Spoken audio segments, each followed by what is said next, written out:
तपाईँ जे सोच्नुहुन्छ, तपाईँ जे महसुस गर्नुहुन्छ, जे चाहनुहुन्छ त्यही नै हजुर आफ्नो जीवनमा आकर्षित गर्नुहुन्छ। अर्थात् तपाईँको सोच भावना अनुसार तपाईँको वास्तविकता बन्ने गर्छ। म आरती कुमारी स्वागत गर्दछु तपाईँहरूलाई तपाईँहरूकै युट्युब च्यानल म्याजिकल वर्ल्डमा, जहाँ म कुरा गर्दछु law of attraction, manifestation plus self लभको बारेमा, जसलाई हजुर आफ्नो जीवनमा फलो गरी आफ्नो जीवन, आफ्नो डिजायर लाइफ, आफ्नो डिजायर एभ्रिथिङ मेनिफेस्ट गर्न सक्नुहुन्छ। आजको भिडियोमा म कुरा गर्नेछु what is law of attraction, आकर्षणको नियम के हो, आकर्षणको नियम के गरी काम गर्दछ। आकर्षणको नियम मुख्य 3 सिद्धान्तमा आधारित छ। पहिलो सिद्धान्त लाइक एट्र्याक्ट्स लाइक, हामी जे छौँ त्यही एट्र्याक्ट गर्छौँ, ना कि हामी जे चाहन्छौँ त्यो एट्र्याक्ट गर्छौँ।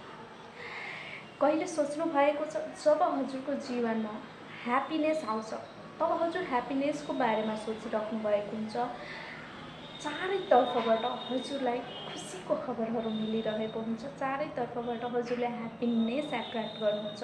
तर त्यही जब हजुरको जीवनमा दुःख कष्ट आउँछ, केहीको अभाव आउँछ, तब हजुरको जीवनमा चारैतर्फबाट अचानक त्यो दुःख, त्यो कष्ट, त्यो अभाव आइपर्दछ। कहिले सोच्नुभयो त्यस्तो किन? त्यो सब हजुरको फिलिङको कारणले हो। जब ह्याप्पिनेस आयो हजुरले केवल ह्याप्पिनेसको बारेमा सोच्नुभयो, र जब दुःख कष्ट अभाव आयो तपाईँको सारा ध्यान, तपाईँको सारा फिलिङ्स महसुस तपाईँले भित्रैबाट त्यही अभाव दुःख कष्टलाई फिल गर्नुभयो। त्यसैले सब हजुरले जस्तो सोच्नुभयो त्यस्तै आफ्नो जीवनमा एट्र्याक्ट गर्नुभयो। र दोस्रो थट बिकेम थिङ्स, हजुर जे सोच्नुहुन्छ हजुरको वास्तविक जीवनमा त्यही घटित हुनेछ। र last thought ask believe receive, हजुर के चाहनुहुन्छ त्यो माग्नुहोस् युनिभर्समा, विश्वास गर्नुहोस् त्यो हजुरले चाहेको हजुरको डिजायर हजुरको जीवनमा अलरेडी छ, प्रेजेन्टमा छ, हजुर त्यो जीवन जिउराख्नु भएको छ, हजुर त्यो डिजायर जब गरिराख्नु भएको छ। र लास्टमा रिसिभ, रिसिभिङ मोडमा बस्नुहोस्, रिजल्टको चिन्ता नगर्नुहोस्, आफ्नो कर्म गर्दै गर्नुहोस्, मेहनत गर्दै गर्नुहोस्। अब जानु ल अफ एट्र्याक्सन, आकर्षणको नियम सकारात्मक र नकारात्मक रूपमा हाम्रो जीवनमा के कस्ता प्रभाव पार्दछ, हाम्रो जीवनमा के कस्ता असर फाइदाहरू बेफाइदाहरू दिँदछ। पहिलो जानु नकारात्मक सोच, जब हजुर सोच्नुहुन्छ मनिर पैसा छैन, कसैले मेरो सहायता गर्दैन, जीवन जिउन साह्रै गाह्रो छ, तब नतिजा यो निस्किन्छ हजुरनिर असाध्यै पैसाको अभाव भइन्छ। नकारात्मक मान्छेहरू हजुरले धेरै एट्र्याक्ट गर्नुहुन्छ, जसले हजुरलाई अगाडि बढ्न त टाढै जाओस् झन् पछाडि टान्ने काम गर्दछ।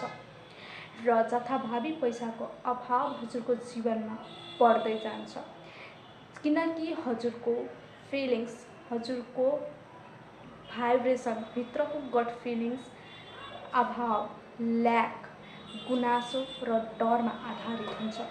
त्यही सकारात्मक जब हजुर सोच्नुहुन्छ म ह्याप्पी छु, मेरो जीवनमा चारैतर्फबाट अपर्च्युनिटी आइरहेको छ, म आफ्नो जीवनमा त्यो सब आकर्षित गरिरहेको छु जुन म चाहन्छु, त्यसको नतिजा हजुर आफ्नो जीवनमा नयाँ अपर्च्युनिटीहरू एट्र्याक्ट गर्नुहुन्छ, ह्याप्पिनेस एट्र्याक्ट गर्नुहुन्छ, गुड रिलेसनसिप एट्र्याक्ट गर्नुहुन्छ। किनकि तपाईँको ऊर्जा, तपाईँको फिलिङ्स, गट फिलिङ्स, तपाईँको ऊर्जा सब ह्याप्पिनेस, अबन्डन्स र विश्वसनीयमा आधारित बन्दै गइरहेको हुन्छ। त्यसैले भन्ने गरिन्छ तपाईँ जे हुनुहुन्छ त्यही एट्र्याक्ट गर्नुहुन्छ, तपाईँ जे चाहनुहुन्छ त्यो एट्र्याक्ट गर्नुहुन्न। तपाईँले चाहेको कुरा भनेर मात्र होइन, महसुस गर्न पनि जरुरी हुन्छ।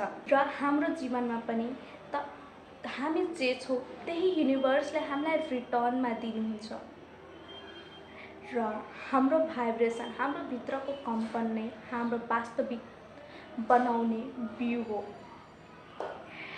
आजको भिडियोमा बस यति नै। आशा गर्दछु तपाईहरूले आकर्षणको नियम law of attraction what is law of attraction राम्रोसँग बुझ्नुभएको होला र आकर्षणको नियम आफ्नो जीवनमा उतार्नुहुन्छ, नकारात्मकबाट सकारात्मक परिवर्तन आफ्नो जीवनमा गर्नुहुन्छ। भिडियो राम्रो लागेमा म्याजिकल वर्ल्ड च्यानललाई सब्सक्राइब गरी भिडियोलाई लाइक गरी आफ्नो साथीहरू आफ्नो फ्यामिलीहरूसँग सेयर गर्नुहोस् र म्याजिकल वर्ल्ड फ्यामिलीको हिस्सा बन्नुहोस्। म आरती कुमारी अहिले बिदा लिँदैछु हजुरहरूबाट। फेरि मिल्नेछु हजुरहरूसँग यही च्यानलमा र ल अफ एट्र्याक्सन सम्बन्धित अझ नयाँ टपिकहरू सहित। तबसम्म सकारात्मक रहनुहोस्, सकारात्मक एट्र्याक्ट गर्नुहोस्। हस्त धन्यवाद। जय श्री राम।